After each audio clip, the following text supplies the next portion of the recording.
ত্রয়োদশ জাতীয় সংসদের 27 জুন 2026 তারিখের বৈঠকে উত্থাপিত মাদকদ্রব্য নিয়ন্ত্রণ সংশোধন বিল 2026 জাতীয় সংসদের কার্যপ্রণালী বিধির 246 বিধি অনুসারে পরীক্ষা করে সংসদের রিপোর্ট প্রদানের জন্য সংসদ কর্তৃক আইন, বিচার ও সংসদ বিষয়ক মন্ত্রণালয় সম্পর্কীয় স্থায়ী কমিটিতে প্রেরণ করা হয়।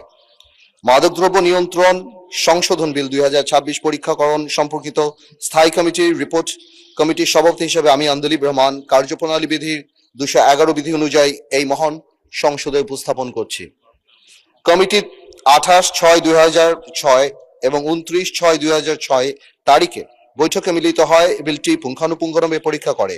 বৈঠকে উপস্থিত থেকে কমিটির যে সকল মাননীয় সদস্য বিলটি পরীক্ষায় সক্রিয়ভাবে অংশগ্রহণ করে অবদান রেখেছেন তারা হচ্ছেন: আন্দোলিব রহমান 115 ভোলা 1, মোহাম্মদ আসাদুজ্জামান 81 ঝিনাইদা 1, মোহাম্মদ নওশাদ জমির 1 পঞ্চগড় 1, শাকিলা ফরজানা 308 মহিলা আসন 8, মোহাম্মদ মঞ্জুরুল ইসলাম 6 দিনাজপুর 1, মোহাম্মদ হাসান রাজীব প্রধান 16 লালমনিরহাট 1, আক্তার হোসেন 22 রংপুর 4 এবং আল ফারুক আব্দুল লতিফ 13 নীলফামারী 2।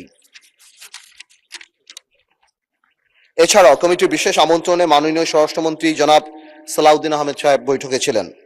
বৈঠক উপস্থিত কমিটির রিপোর্ট প্রণয়নে সহায়তা প্রদান করার জন্য আইন, বিচার ও সংসদ বিষয়ক মন্ত্রণালয় সম্পর্কিত স্থায়ী কমিটি মাননীয় সদস্যগণকে এবং মাননীয় স্বরাষ্ট্রমন্ত্রীকে আমি আন্তরিকভাবে ধন্যবাদ জানাচ্ছি।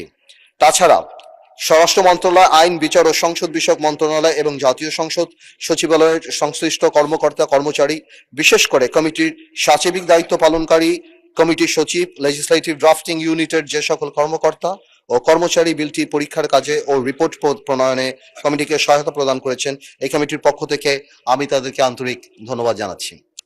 কমিটি অত্যন্ত প্রাণবন্ত আন্তরিক পরিবেশে বিলটির প্রতি খুঁটিনাটি পরীক্ষা করে এবং মাদকদ্রব্য নিয়ন্ত্রণ সংশোধন বিল 2026 কমিটির কর্তৃক সংশোধিত আকারে মহান সংসদে পাশ করার জন্য সর্বসম্মতিক্রমে সুপারিশ করছি।